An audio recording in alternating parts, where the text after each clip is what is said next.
à faire des choses comme ça et que tu rappelles les personnes. Hein. Donc voilà, donc Dieu est bon, il nous faut avoir confiance en lui. Alors parfois on le dit, moi j'ai confiance en Dieu, quand tout va bien, hein, le frigo il est plein, tu as payé toutes tes factures, il te reste beaucoup d'argent hein, sur le compte en banque, ma foi tu n'es pas malade, personne dans la maison est malade, moi j'ai foi. Hein. Puis quand arrive le désordre, c'est plus pareil. Hein, parce on aperçoit qu'on avait, hein, comme un puzzle, hein, ou comme un jeu de domino, on avait tout bien mis en règle, hein, puis il suffit de pif, il y a tout qui tombe, comme Job.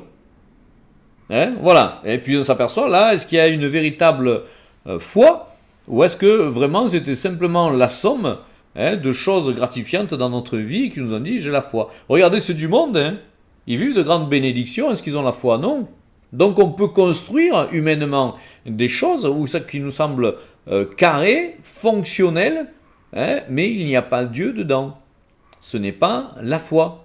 Et tout cela, un jour, ça s'écroule. Hein, si ce n'est pas sur cette terre, ce sera un jour hein, au ciel. Et je me souviens, parce qu'on a parfois l'impression, j'écoutais le témoignage du footballeur, je ne sais plus son nom, là, parce que je ne suis pas tout à fait foot, qui témoignait qu'il avait besoin de Jésus. Je dis, mais c'est beau, parce que ce gars, il a la gloire humaine, hein, il a été sacré footballeur de l'année, ou je ne sais pas de combien de ballons d'or, tout cela, et il dit, j'ai besoin de Jésus.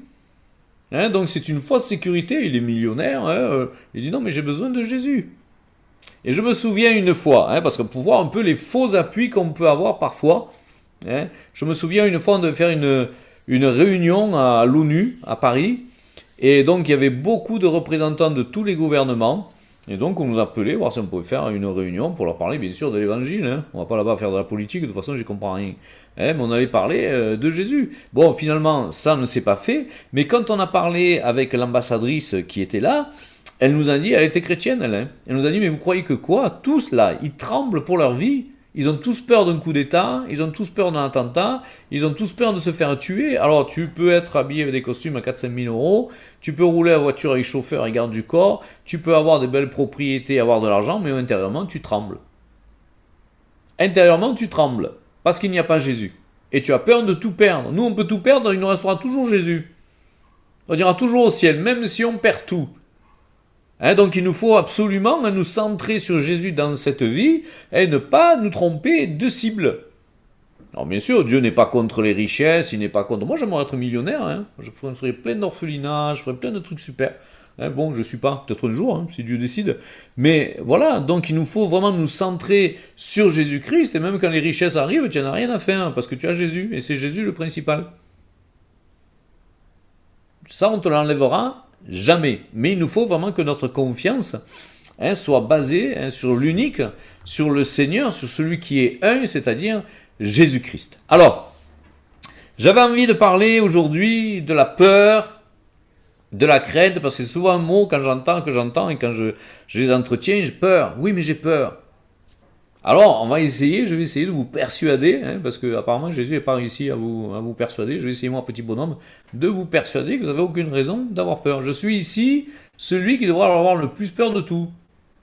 J'ai pas de plan de retraite, j'ai pas de plan de maladie, j'ai rien, hein. J'ai même pas de voiture, hein, si vous voulez savoir. Hein, et tout ce que j'ai, c'est pour le Seigneur. Mais j'ai pas peur, moi je vis dans la paix, je suis tout le temps joyeux. Quelqu'un me disait l'autre jour, mais tu es tout le temps joyeux comme ça? Je dis oui, je suis tout le temps joyeux. Je ne suis pas une fabrique de joie, je ne donne pas un air pour être joyeux, non, moi je suis tout le temps bien, et je m'entends bien avec moi-même, mais ça c'est Jésus qui est arrivé à le faire en moi, hein, parce que bien sûr je n'ai pas toujours été comme ça. Hein. Alors on va voir un peu cette peur hein, qui nous paralyse, et parfois même elle est plus que paralysante, elle est hypnotisante, hein, un peu comme un animal que tu éblouis la nuit, la chouette, hein, qui d'un coup, voilà, elle sait plus, mais elle ne peut pas s'enlever du danger, elle est éblouie par cette lumière qui arrive, des phares d'une voiture, hein, et puis elle reste immobile, et ça te paralyse. Et tu ne sais pas comment réagir, et parfois, nos peurs peuvent nous paralyser, donc c'est pour ça qu'il est important de connaître Jésus-Christ pour que ces peurs s'en aillent. Que font les ténèbres devant la lumière? Elles fuient. Elles ne peuvent pas rester. Il n'y a aucune possibilité hein, devant la lumière que les ténèbres restent. Hein, ça c'est un fait, hein, tu allumes la lumière et plus de ténèbres, et c'est instantané. Donc plus tu vas connaître le Seigneur Jésus, plus tu vas te confier en lui, et plus surtout quand je parle de cette confiance qui n'est pas quand tu as prié, ça reste encore un tourment en toi, tu as éteint ton Zoom là, on a arrêté de prier, et puis ça continue à tourmenter. Donc tu repars avec tes fardeaux. Tu es toujours avec la même peur, la même crainte, et tu n'as pas confiance en Dieu. Juste, tu as fait de l'info avec Dieu. Hein, voilà, tu donnes l'info, et papa, et ça, mais tu n'as pas la foi. Ça ne marche pas. Donc, quand tu déposes un fardeau, il ne doit plus être là. Hein, Jésus nous a appelés à vivre en paix. Alors, ce n'est pas être inconscient, ce n'est pas être irresponsable, ça ne veut pas dire que des fois, nous n'avons pas à faire des choses, hein, mais en tout cas, on le fait dans la paix. Alors, il y a beaucoup de résultantes, la peur, c'est une résultante en fait de facteurs et que nous avons intégrés souvent comme des vérités. Mais elle a pour origine le péché originel. Tout homme à son principe a des peurs. Hein, que tu sois enfant, que tu grandisses, et si tu ne te sépares pas de ces peurs, eh bien tu vas en être victime toute ta vie. Alors, elle commence dans le jardin d'Éden, hein, et puis c'est Adam qui dit « J'ai entendu ta voix dans le jardin et j'ai eu peur, parce que je suis nu et je me suis caché. » Alors c'est Genèse 3.10. Alors, ce qu'il y a d'incroyable, hein, c'est qu'avant tout cela, Adam ne connaissait pas la peur. C'est un sentiment qui est arrivé, qui est venu avec l'absence de Dieu, avec le péché. Et donc, bien sûr, Dieu nous propose, hein, et puis d'ailleurs, il nous dira dans Galates 3, 27, vous avez été baptisés en Christ, vous avez revêtu Christ. Donc, il nous propose une restauration de cette communion qui a été perdue au jardin d'Éden. Hein, donc, pour retrouver la connaissance, la relation, l'intimité, et pour avoir à nouveau cette assurance que Dieu nous aime et que nous n'avons pas à craindre. Alors ça, on le sait là, hein, puis après, il faut que ça vienne là. Après, parfois, c'est le travail de longues années, hein, mais il nous faut à tout prix réintégrer ce jardin d'Éden, hein, et c'est ce qu'il nous propose avec le baptême d'eau, le baptême du Saint-Esprit, où il y a une nouvelle naissance, on renaît avec ce nouvel Adam qui est Jésus-Christ. Et il imprime en nous cette figure, cette paternité, cet amour, hein, pour que nous n'ayons plus peur. Hein, pour que nous n'ayons plus peur d'absolument quoi que ce soit. Alors je suis bien placé, hein, moi des fois il me disait toi tu peux parler comme ça parce que vu que tu as vécu de nombreuses années dans les pays les plus dangereux du monde, donc tu peux parler comme ça, c'est pas de la théologie, c'est de la pratique, mais moi j'ai eu mes peurs, hein. Le jour où le Seigneur m'a dit tu lâches ton boulot, tu t'en vas, et de quoi, qu'est-ce que je vais manger? Quand tu as un boulot où tu es très bien payé, beaucoup de facilité en tout, avec une carrière devant toi, et c'est non, mais tu lâches tout, tu t'en vas. Hein. Mais je mange quoi? Comment je fais? Comment je fais, Seigneur? Moi, je vais dans un pays, je connais personne, comment je fais? Et là, tu t'aperçois que tu es rempli de peur. Et que ces peurs, Dieu veut te les enlever parce qu'il a tout prévu. Jésus est déjà dans ton lendemain. Jésus est déjà dans ton lendemain. Et nous, on agit comme s'il était dans notre passé. Ah, mais il y a quelque temps, je me souviens de cette bénédiction. Ouais, mais elle n'est pas là. Celui qui t'a béni, il est toujours là. Hein. Il habite en toi par son esprit. Il a déjà prévu quelque chose pour toi dans ton lendemain. Alors, la peur est donc inhérente, inséparable de la nature humaine. Elle est tapie dans l'ombre. C'est souvent l'arme du diable pour dissuader le chrétien de témoigner, de s'engager. Moi, je suis parfois débité quand je vois l'association, j'arrive à trouver personne pour m'aider, quoi. Aussi peu de personnes. Et quand tu vois les associations du monde, ils sont des dizaines et des dizaines de coopérants à aider, à s'engager dans les week-ends. Moi, je me dis, Seigneur, où sont les chrétiens parfois, hein, dans les œuvres et la mission, même pas je t'en parle. Hein. Quand je fais des séminaires sur la mission, il n'y a personne. Personne, ça veut dire zéro. Tu fais un truc sur la délivrance, bon, tu arrives à avoir un peu de monde. Hein. Tu fais un truc sur la prophétie, c'est plein. Est-ce que c'est le vrai christianisme? Est-ce qu'on n'a pas oublié quelque chose dans le christianisme là, hein? Je crois, hein. Et donc, la seule façon d'échapper à ces peurs, d'un peu ôter cette cape de peur qui est là, hein, qui nous a saisis, hein, et de passer de la connaissance littérale de la parole à un vécu réel, à un lâcher-prise des émotions, des situations des personnes, des événements, hein, de tous ces critères humains que nous a donnés, hein, nos moules, hein, dans lesquels on nous a formés, comme je dis souvent, je le répète encore, hein, sors de ton moule, sinon tu vas ressembler à une tarte. Hein, et c'est ce que nous propose le monde, hein, on te met dans des petits moules, le moule de ça, le moule de ça, le moule de ça, et Jésus, il n'est pas du tout comme ça. Et même parfois chez les chrétiens, hein, ah ben moi je suis ça, mais tu n'es pas que ça, tu es aussi un adorateur, Dieu peut changer ton onction, Dieu peut t'amener dans les nations, il n'y a rien d'arrêté, de prédéfini, nous les hommes on a mis des moules, voilà, moi je fais ça, tu sais, Dieu peut tout chambouler comme ça, hein, il peut tout faire renverser et t'envoyer ailleurs et faire autre chose avec toi. Alors, l'approbation incessante des hommes, il faut être approuvé des hommes pour dire que j'ai raison. Hein, c'est un peu, plus il y en a qui pensent comme moi, plus j'ai raison. Mais c'est pas comme ça que ça marche. Hein. Au temps de Jésus, il n'y en a pas beaucoup qui pensaient comme lui, et pourtant il était la vérité, il avait raison. Et nous, on attend d'être une bande de personnes pour dire nous, c'est nous qui avons raison. Mais c'est pas du tout comme ça que ça marche. Hein. Donc, on trouve notre identité aussi dans le travail. Hein, remarque, demande bonjour, comment tu t'appelles?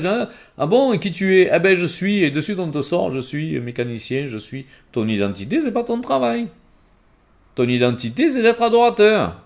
C'est d'appartenir à Jésus.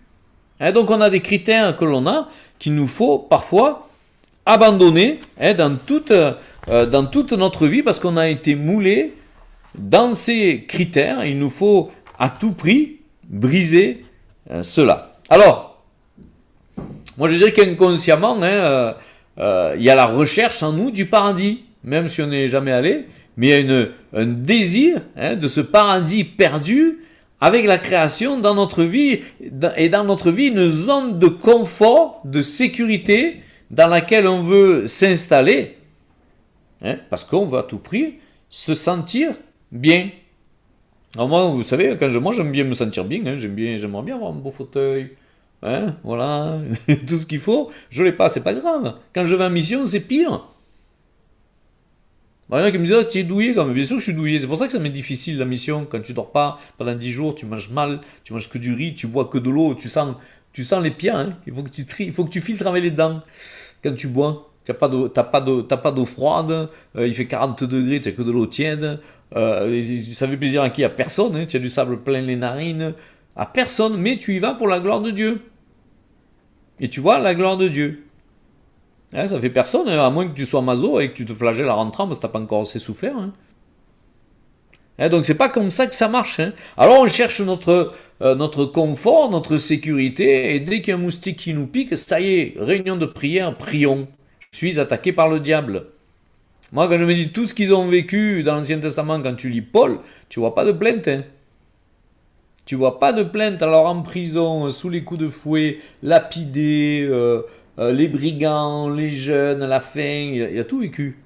Il n'y a pas une plainte dans ces paroles. Hein, et nous, parfois, on a un évangile hein, bien confortable. Hein, où dès qu'il manque quelque chose, ça y est. La bénédiction est partie. Hein, on est comme ça, hein, et il faut changer notre mentalité, et surtout en France. Hein. En France, c'est terrible en France. Hein. Moi, j'ai jamais vu un pays comme ça. Hein. Moi, quand je voyage, hein, quand je vois les mentalités françaises, quand je rentre, je me dis, mais putain, on est loin de la plaque. Hein. Vous allez voir quand la persécution va arriver. Vous allez voir combien vous allez regretter de ne pas avoir assez prié avant, de pas vous être sanctifié. Hein. Vous allez voir comment vous allez regretter tout ça.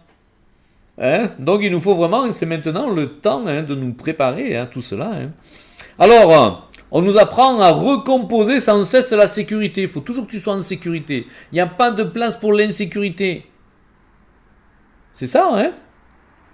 Et surtout être au contrôle de tout. Il nous faut être au contrôle de tout. Et l'évangile te dit que tu es au contrôle de rien.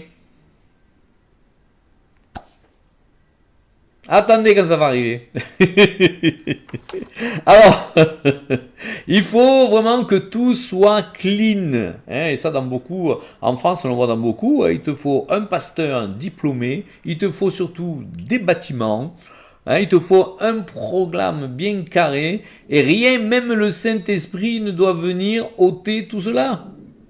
Il faut que tout soit bien carré. Ça s'appelle du contrôle. Et la racine du contrôle, c'est la peur. Toute racine de contrôle, même chez une femme, chez un homme, c'est la peur. Tu contrôles parce que tu as peur. Il ne faut pas que ça t'échappe. Alors, moi je dirais, mais quelle est ta réalité? Quelle est ma réalité? Est-ce qu'elle est faussée?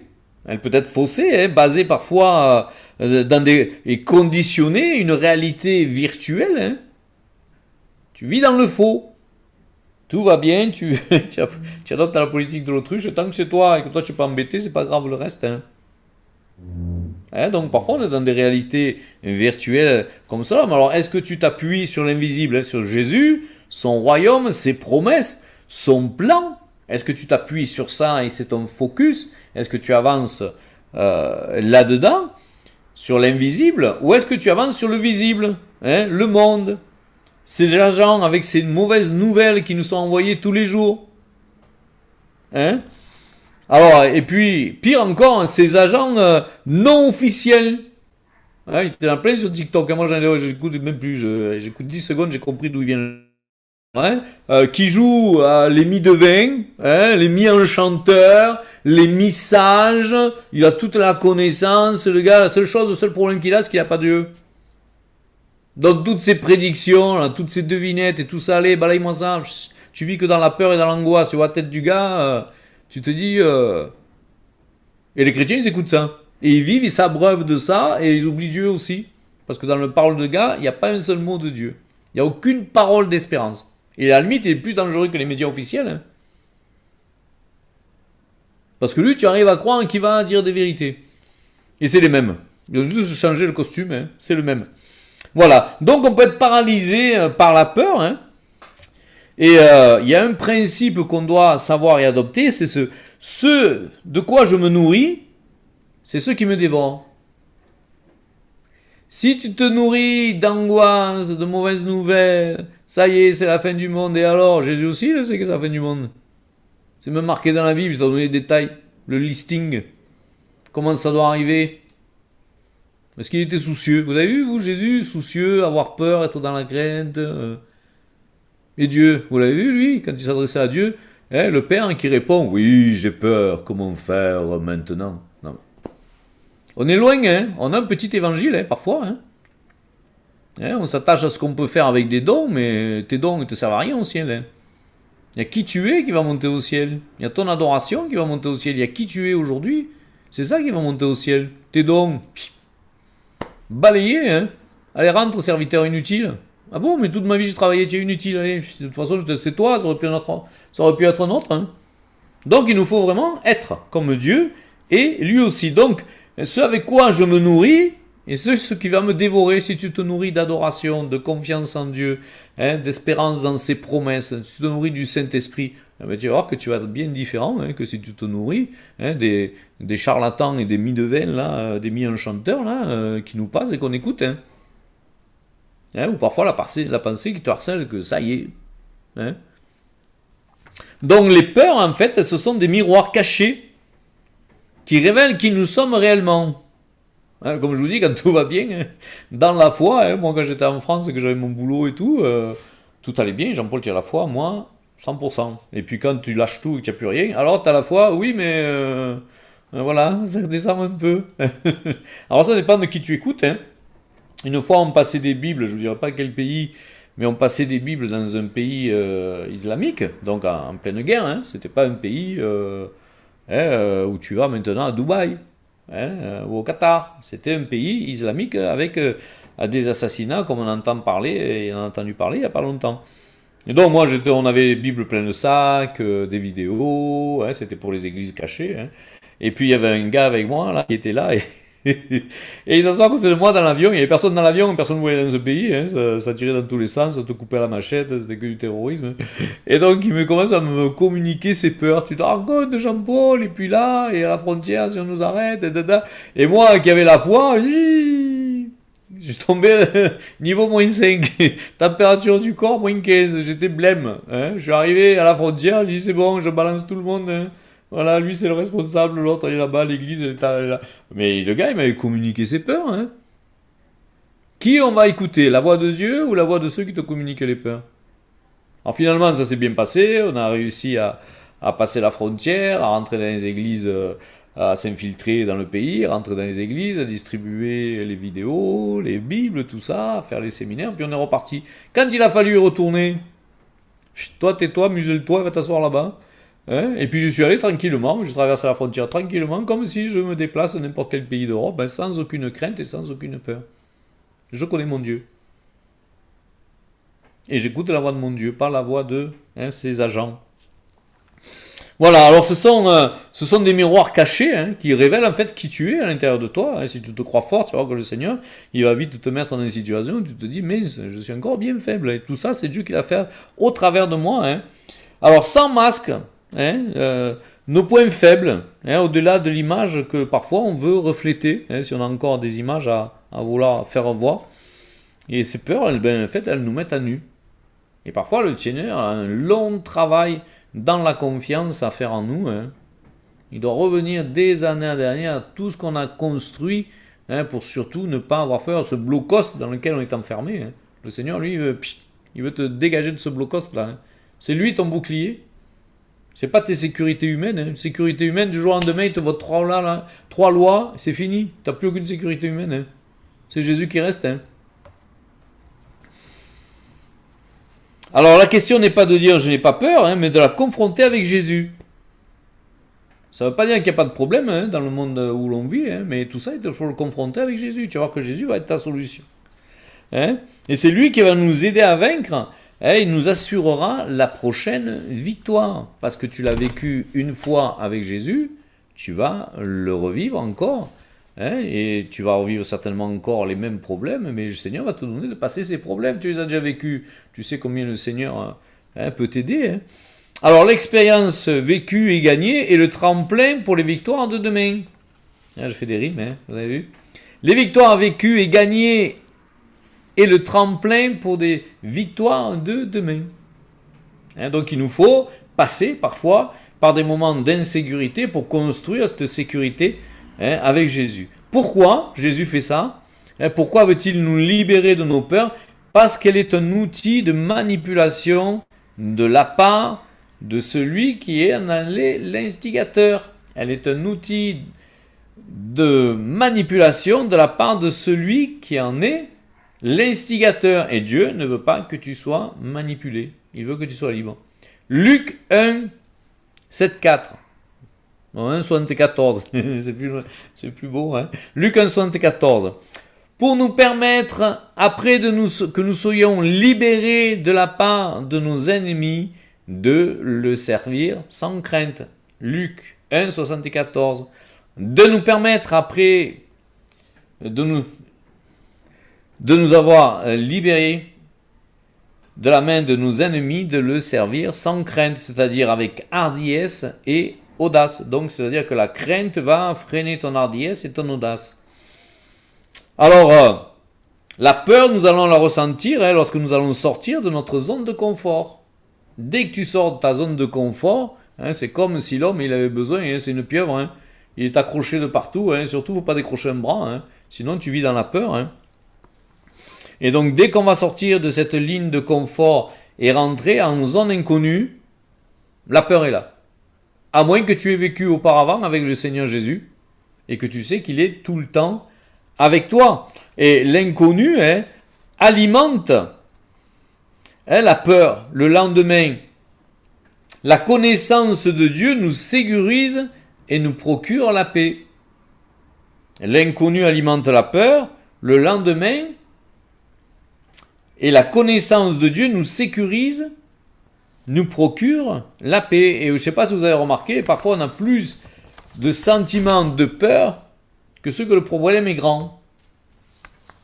On regarde la peur et cette zone inconnue avec une loupe, on voit que ça. Elle est comme une montagne devant nous, on ne voit pas ce qu'il y a derrière. Mais Dieu veut que tu affrontes cette peur. Il va l'affronter avec toi pour t'en libérer. Donc il nous faut sortir de nos peurs, quelles qu'elles soient. On s'aperçoit que le diable nous a enfermés parfois dans toutes ces peurs. C'est pas facile mais faisable. Tout ce qui va confronter tes sentiments n'est pas facile mais c'est faisable. Juste il va falloir que tu aies besoin d'un peu d'hardiesse. Regarde Gédéon. l'image qu'il avait de lui. Je suis le plus petit de toutes les plus petites tribus d'Israël. Et l'ange lui vient et dit, salut à toi, ô vaillant héros. On lui dit, qui est-ce qu'il dit lui? Mais il a écouté cette voix-là, et il a confronté les armées ennemies, et à la fin, on dira de lui, quand il rencontre le roi qu'il a vaincu, est-ce que vous n'avez pas vu telle personne? Si, il était comme vous, il aviez l'apparence d'un prince. Vous avez vu la transformation, quand il lâche ses peurs, il y a une transformation radicale dans le cœur qui se voit même physiquement.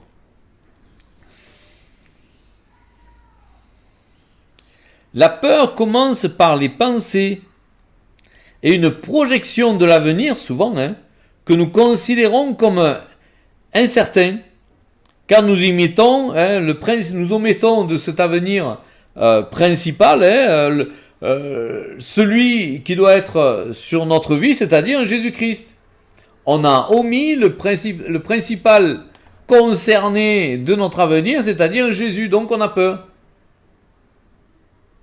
Mais il est dans ton avenir aussi. Il est dans la seconde qui suit, dans la minute, dans l'heure, dans le lendemain. Alors il nous faut bien sûr considérer Jésus et le mettre vraiment au centre de notre vie.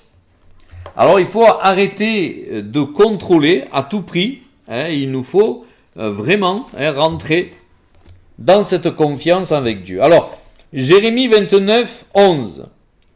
Car je connais les projets que j'ai formés sur vous, dit l'Éternel, projets de paix et non de malheur, afin de vous donner un avenir et de l'espérance.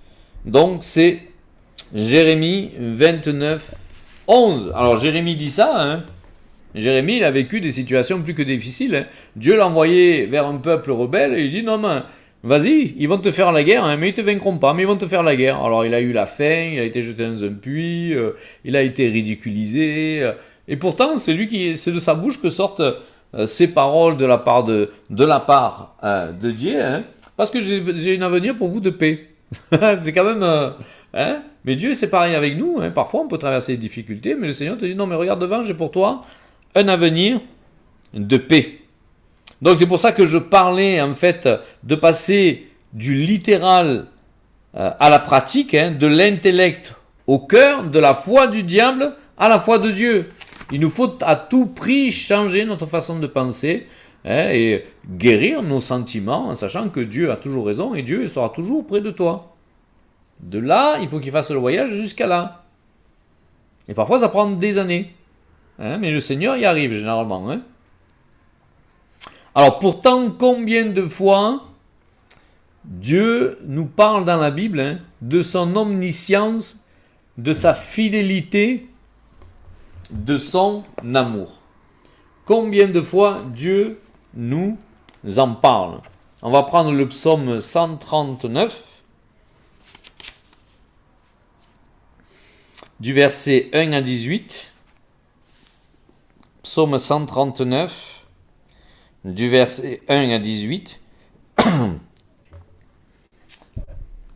Éternel, tu me sondes et tu me connais. Tu sais quand je m'assieds et quand je me lève. Tu pénètres de loin ma pensée. Tu sais quand je marche et quand je me couche. Et tu pénètres toutes mes voies. Car la parole n'est pas sur ma langue que déjà, ô Éternel, tu la connais entièrement. Tu m'entoures par derrière et par devant, et tu mets ta main sur moi. Une science aussi merveilleuse est au-dessus de ma portée. Elle est trop élevée pour que je puisse la saisir. Qui arrive à comprendre Dieu, comment il fonctionne? Où irai-je loin de ton esprit, et où fuirai-je loin de ta face? Si tu montes aux cieux, tu es là. Si je me couche au séjour des morts, te voilà. Si je prends les ailes de l'aurore et que j'aille habiter à l'extrémité de la mer, là aussi ta main me conduira et ta droite me saisira. Il sera toujours avec toi pour te protéger. Si je dis au moins les ténèbres me couvriront, la nuit devient lumière autour de moi. Même les ténèbres ne sont pas obscures pour toi. La nuit brille comme le jour et les ténèbres comme la lumière. C'est toi qui as formé mes reins, qui m'as tissé dans le sein de ma mère. Je te loue de ce que je suis une créature si merveilleuse. Est-ce que tu le sais que tu es merveilleux et merveilleuse? Tes œuvres sont admirables et mon âme le reconnaît bien. Mon corps n'était point caché devant toi lorsque j'ai été fait dans le lieu secret, tissé dans les profondeurs de la terre. Car je n'étais qu'une masse informe, tes yeux me voyaient. Sur ton livre étaient tout inscrits les jours qui m'étaient destinés avant qu'aucun d'eux n'existe. C'est magnifique, hein? Déjà, Dieu avait prévu de te sauver. Que tes pensées, ô Dieu, me semblent impénétrables, que le nombre en est grand. Si je les compte, elles sont plus nombreuses que les grains de sable. Je m'éveille et je suis encore avec toi. Magnifique, hein? Moi je suis émerveillé, hein, de voir comment était David, cette connaissance de Dieu, et lui qui a vécu des guerres, hein, meurtrières, hein, il connaissait Dieu, il avait expérimenté depuis son enfance, puisque lui-même le dit, qu'il arrachait de la gueule de l'ours et de lion l'agneau qui lui était volé, il n'avait aucune peur. Hein, il avait été guéri de ses peurs parce qu'il avait cette connaissance de Dieu que nous devons avoir. Ésaïe 65, 24. Ésaïe 65, 24. Avant qu'ils m'invoquent, je répondrai. Avant qu'ils aient cessé de parler, j'exaucerai. C'est magnifique, non? Alors, la méconnaissance de Dieu provoque la peur. Si ça, tu le sais, tu le crois, tu n'as plus avoir peur. Hein. Jésus a-t-il eu peur, hein? Ni du diable, ni des hommes. Hein. Donc, il nous faut, à tout prix, rentrer dans cette connaissance de Dieu. Si nous réalisons sincèrement de quel amour nous sommes aimés, alors nous n'aurons plus peur. C'est l'amour qui te porte. C'est l'amour qui te conduit. C'est l'amour qui te satisfait. Il nous faut à tout prix revenir à l'amour de Dieu. La crainte n'est pas dans l'amour, mais l'amour parfait bannit la crainte. La crainte n'est pas dans l'amour, mais l'amour parfait bannit la crainte. On va voir un passage dans 2 Timothée 1,7. Car ce n'est pas un esprit de timidité que Dieu nous a donné, au contraire, son esprit nous remplit de force, d'amour et de sagesse. Il y a une conséquence avec l'esprit que Dieu nous a donné, mais on peut combattre cet esprit par nos pensées parfois et par nos émotions qui nous transportent. Dans Romains 8,15.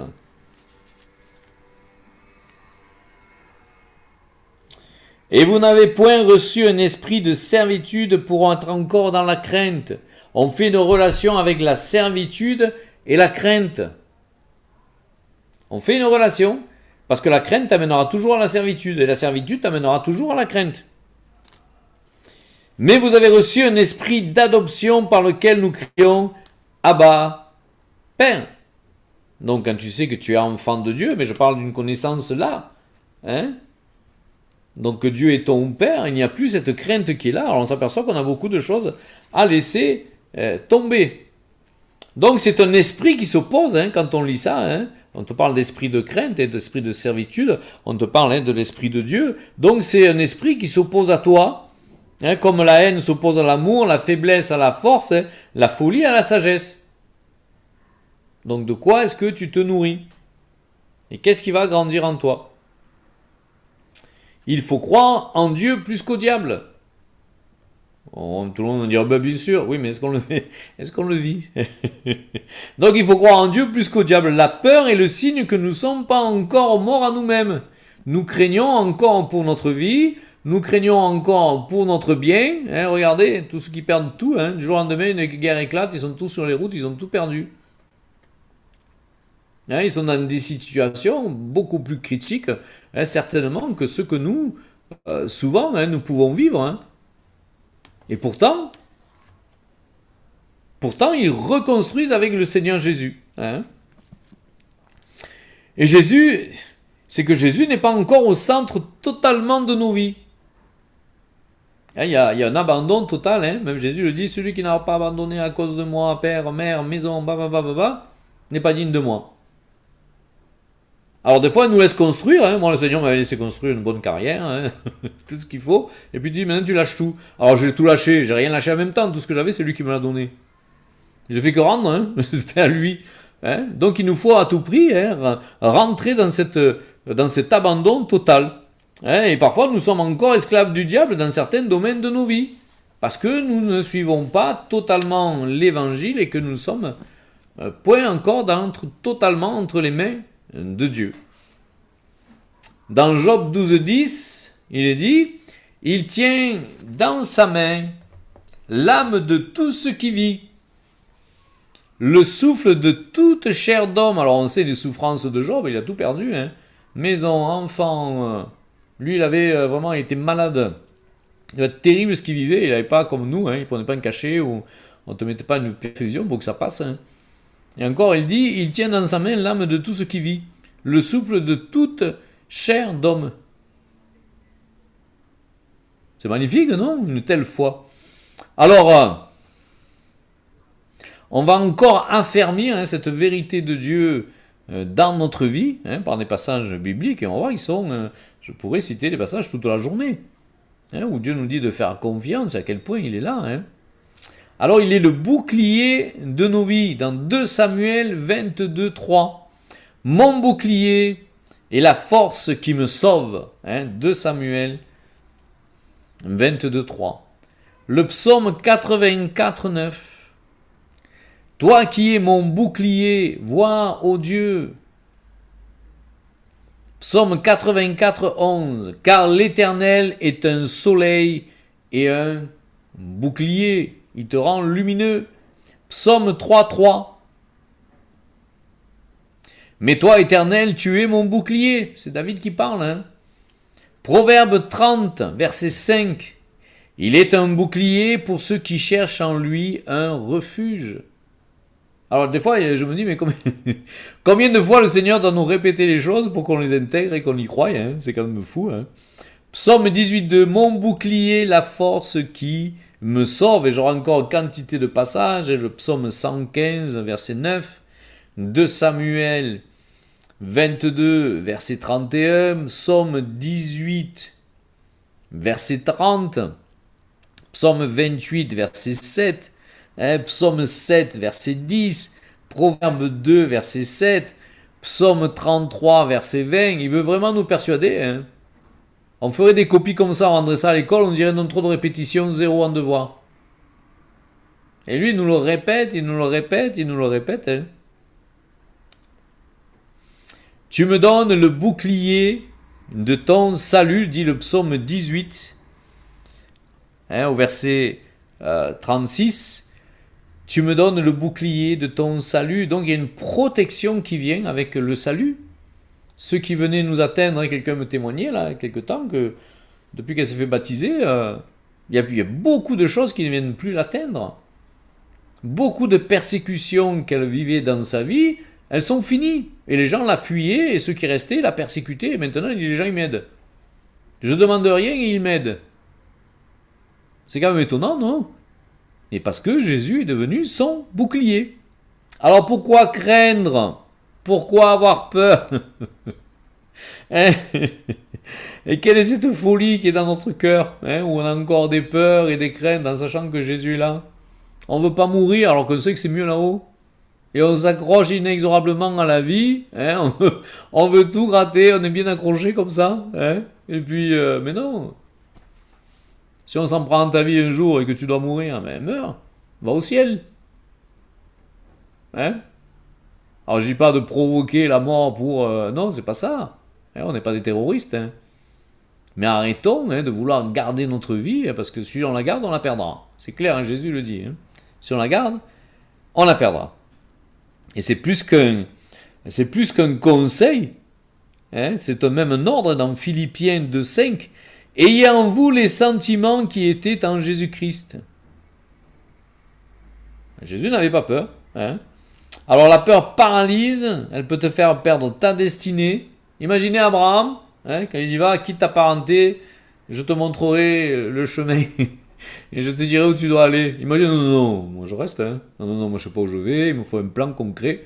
Il me faut Google Maps et que je sache où je vais, d'où à où, du point A au point B, quelle route. Est-ce que c'est ce que le Seigneur a fait? Et heureusement qu'Abraham n'a pas été saisi de peur et qu'il a pas dit non, non, non. Et Marie, qui a enfanté Jésus, vous imaginez, quelqu'un enceinte sans être marié à cette époque, c'était la lapidation. Hein. Elle a dit, je suis la servante du Seigneur.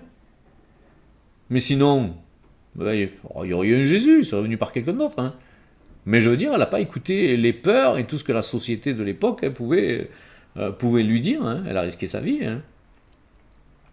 Alors, comme je disais, la peur paralyse, elle peut te faire perdre ta destinée, elle peut engendrer la dépression, la confusion, la désobéissance, l'angoisse, la fuite.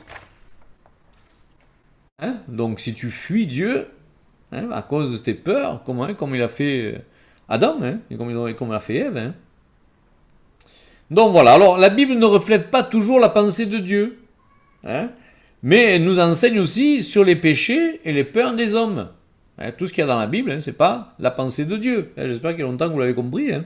Dans Job 3, 25-26, ce que je crains, c'est ce qui m'arrive, et ce que je redoute, c'est ce qui m'atteint. Est-ce que c'est biblique ça? Est-ce qu'on est habitué à avoir des chrétiens comme cela? Moi je vous garantis que en ayant parti des années, une décennie à l'étranger, sans moyens, sans quoi que ce soit, je vous garantis que toutes les peurs, elles étaient là. Hein. J'ai bien senti toutes les peurs et les fausses sécurités et que Jésus m'en débarrassait. Hein, parce que sinon, franchement, tu prends un Français en France, tu enlèves tout ce qu'il a là, bien sûr que c'est la peur, bien sûr que c'est la terreur. Hein, et souvent c'est ça, même chez les chrétiens. Hein. Et donc il nous faut nous dépouiller. Hein, ça ne t'empêche pas d'avoir une jolie maison, une jolie voiture, tout ça, Dieu n'a rien contre. Mais il ne nous faut pas être attaché à cela, il faut que Jésus soit dans notre vie plus important que toutes ces choses-là. Alors ce n'est pas la pensée biblique. Hein. Alors ce verset vient d'une âme meurtrie, hein, et du fatalisme. Hein, et nous, il n'y a pas de fatalisme avec, chez les chrétiens. Hein. C'est le reflet de ces pensées, mais pas une vérité biblique. Et beaucoup de nos peurs sont inconscientes. Hein? Alors, combien ont eu parmi nous la pensée de mourir et que Jésus a délivré de maladies? Il y en a parmi nous là. Hein, le docteur avait dit c'est fini. Hein? Et pourtant, Jésus l'a délivré. Pourtant, ils avaient bien peur de mourir. Donc, ce n'est pas la pensée biblique. Je vous dis ça parce que j'ai entendu des gens faire de ça une vérité biblique. Mais c'est faux. C'est absolument faux. Hein, on ne vit pas dans le fatalisme. Sinon, à quoi ça nous servirait de prier? Ah ben, tu es malade, ben c'est foutu. Non, tu es malade, ben on va prier pour ta guérison. Il n'y a pas de fatalisme chez les chrétiens. Il n'y a pas de fatalité. Il y a ce que tu peux changer dans la prière. Et avec ta relation avec Dieu. Tu n'acceptes pas les événements comme si c'était du tout cuit et que de toute façon Dieu ne pourra rien changer. Ça, c'est le fatalisme. C'est écrit, tu ne peux rien changer. C'est faux. Déjà, c'est pas écrit. Tu as ton libre arbitre. Hein. Et Dieu peut changer les événements.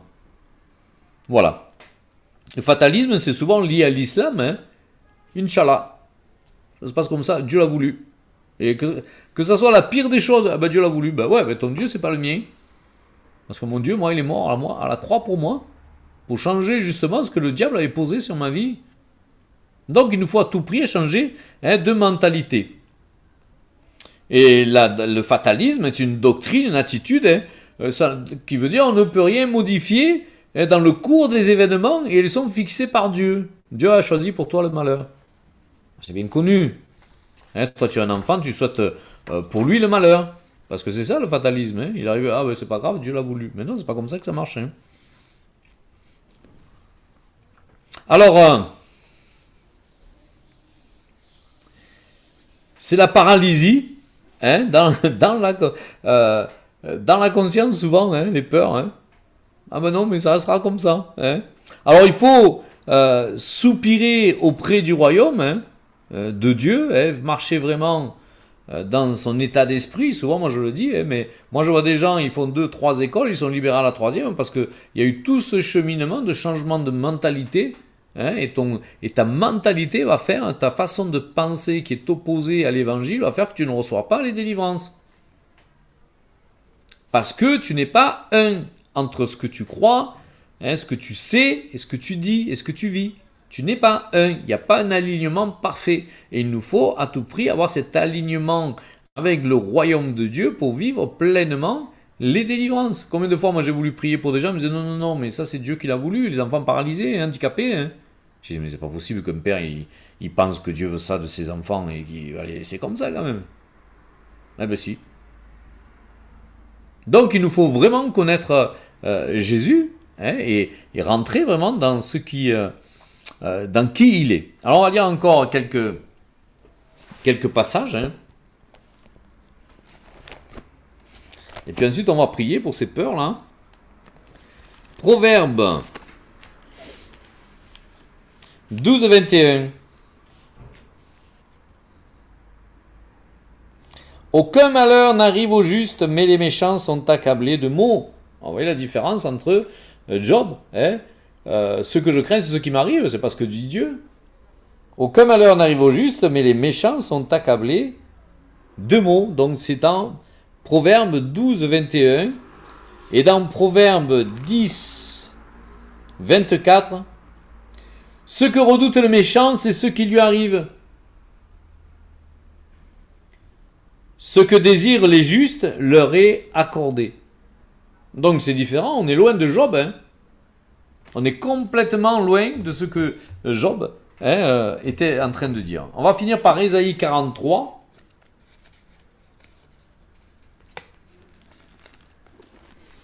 Ésaïe 43, 1 à 5.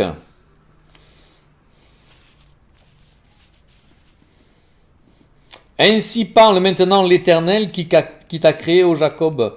C'est lui qui t'a formé, ô Israël. Ne crains rien car je te rachète. Ne crains rien car je te rachète. Je t'appelle par ton nom. Tu es à moi. Moi je suis étonné de voir... Tu déménages, Dieu sait où tu habites. Hein. Moi, même pour les démons, hein, il y en a qui ont été sur des îles ou ailleurs, ils déménagent, le démon est toujours là.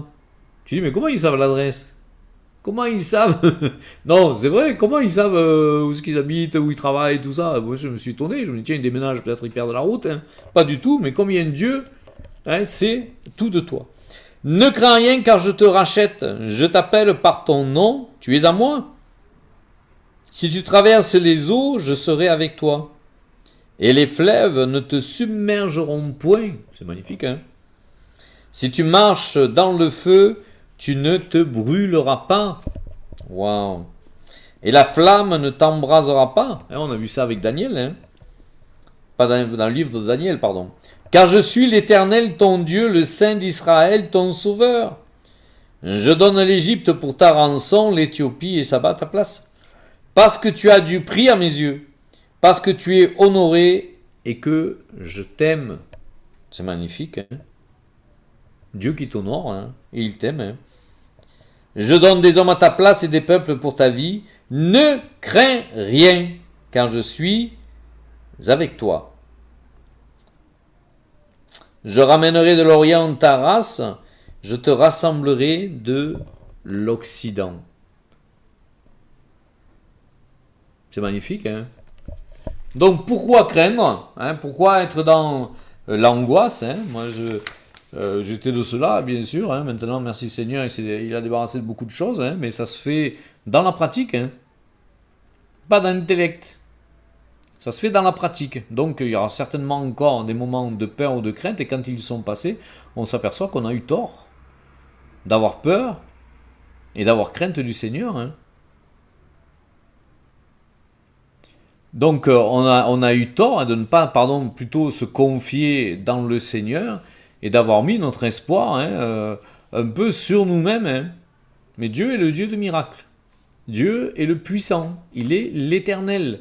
Et nous devons vivre vraiment dans cette conscience permanente qu'il est l'Éternel et qu'il va nous faire des exploits. Moi je suis admiratif des fois de voir des gens qui ne connaissent pas Dieu et qui vivent des choses extraordinaires. Hein. Ou parfois Dieu est là. Hein, ils te racontent des histoires, tu dis mais ça c'est le Seigneur, ils ne le savent pas. Mais c'est Dieu qui les a aidés. Donc on a besoin vraiment de voir l'Éternel agissant sur nos vies, hein, pour entrer dans cette confiance.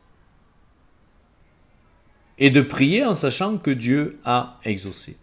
Alors on va prier, moi ce que je te propose, c'est peut-être de mettre des noms sur tes peurs. Ce qui peut être là, hein, peut-être l'insécurité, pas avoir de travail, hein, la perte d'une personne que nous aimons et qui est malade, même nous, notre vie, hein, où est-ce qu'on va avec tout ce qu'on nous dit, hein, sur ce qui va arriver dans notre pays, toutes les peurs qui peuvent être là, hein, peur de marier, hein, il y a beaucoup de célibataires, peur de rencontrer un homme, une femme, il y a une quantité, on peut citer plein de peurs dans notre vie, hein, mais Dieu, lui, est capable, hein, de briser ces peurs et de changer complètement ta vie. Et tant que tu auras peur, j'allais dire, tu auras du mal à avancer, hein, tu seras catalysé sur cette peur, et Dieu va t'en libérer. Alors mettez un nom sur ces peurs, peut-être qui sont là encore sur vos vies, et puis moi je vais prier, je vais demander au Seigneur, et je veux chasser toutes ces peurs qui sont encore là, hein, pour que vous ayez vraiment une vie pleine, hein, du Seigneur Jésus, et puis que peut-être que s'il veut vous envoyer avec audace quelque part, peut-être que s'il vous demande quelque chose de particulier, ce ne soit pas les peurs, hein, qui régissent vos pensées, hein. Souvenez-vous, hein, de cet homme à qui Jésus parle et qui lui demande d'aller baptiser Paul de Tarse. Alors c'est un criminel, hein. C'est bien toi qui parles, Seigneur? Oui, tu vas et tu le baptises. Il se trouve à tel endroit. Il n'a pas écouté ses peurs, hein. Imaginez, demain, on vous dit d'aller baptiser le gars, vous savez qu'il a tué je ne sais pas combien de personnes et qu'il en a après tous les chrétiens, quoi. Mais il l'a fait. Donc il nous faut sortir de nos carcans, quels qu'ils soient, pour entrer librement dans les plans de Dieu et obéir à sa voix. Alors si vous voulez donner un nom à ces peurs et les prononcer, Seigneur, pardon pour les peurs de ça, pardon pour cette peur, pardon pour celle-là, papa. Je la refuse maintenant, je ne veux plus vivre dans la peur. Je ne veux plus vivre dans la peur, je veux être le Gédéon, mais le Gédéon victorieux, pas celui qui se cache. Hein. Et puis le Seigneur va le faire et vous allez sentir cette liberté au fond de vous. On est si bien qu'on n'a pas peur. On est si bien. Alors Seigneur, moi je veux te prier pour tous ceux qui sont réunis, pour tous ceux qui sont aussi, Seigneur, spectateurs Seigneur, sur les réseaux sociaux. Et je veux te demander, Seigneur, ta grâce, et je veux te prier, Seigneur, pour que tu interviennes, Seigneur, dans les cœurs.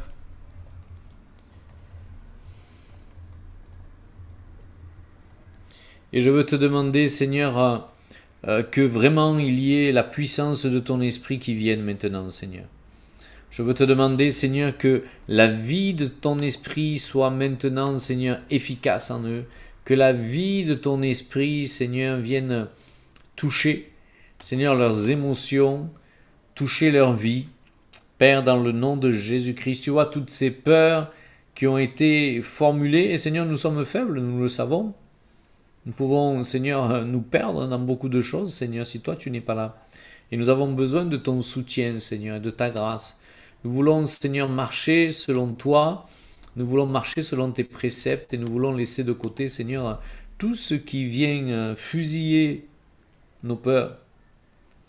Et moi, je viens maintenant dans le nom de Jésus-Christ, briser tout esprit de peur dans le nom de Jésus.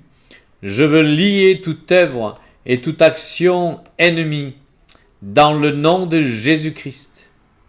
Je veux briser toute action ennemie sur vos vies maintenant, par la puissance du nom de Jésus-Christ, et commander maintenant à tout esprit de peur de vous lâcher et de partir maintenant par la puissance du nom de Jésus.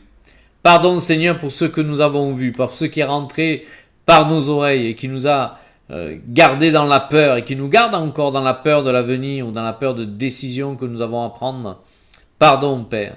Et je prie maintenant Seigneur pour que tout ce qui est rentré et qui est venu toucher l'âme Seigneur soit chassé maintenant par la puissance du nom de Jésus-Christ.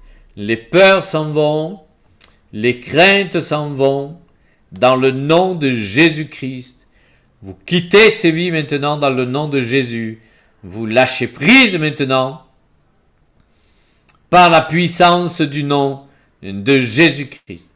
Quittez maintenant tout ce qui vient apporter la peur et tout son lot de maladies, d'infirmités, tout ce qui est insécurité, dans le nom de Jésus dehors, tout ce qui est dépression, tu lâches maintenant dans le nom de Jésus. Allez dehors, vous lâchez prise maintenant.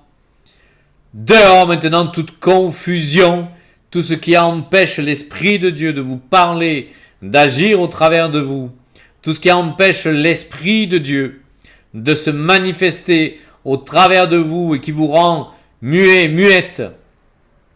Dans le nom de Jésus, lâchez prise maintenant. Quittez ces vies. Vous ne revenez pas dans le nom de Jésus-Christ.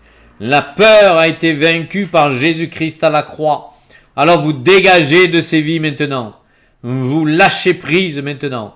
Dans le nom de Jésus. Peur de ne pas être approuvé par les hommes. Aussi, par la famille, par les collègues de travail. La peur de parler maintenant. Tout ça, ça dégage. Dans le nom de Jésus-Christ. Tout ça, ça part maintenant par la puissance du nom de Jésus. Vous quittez complètement ces vies. Vous lâchez prise maintenant.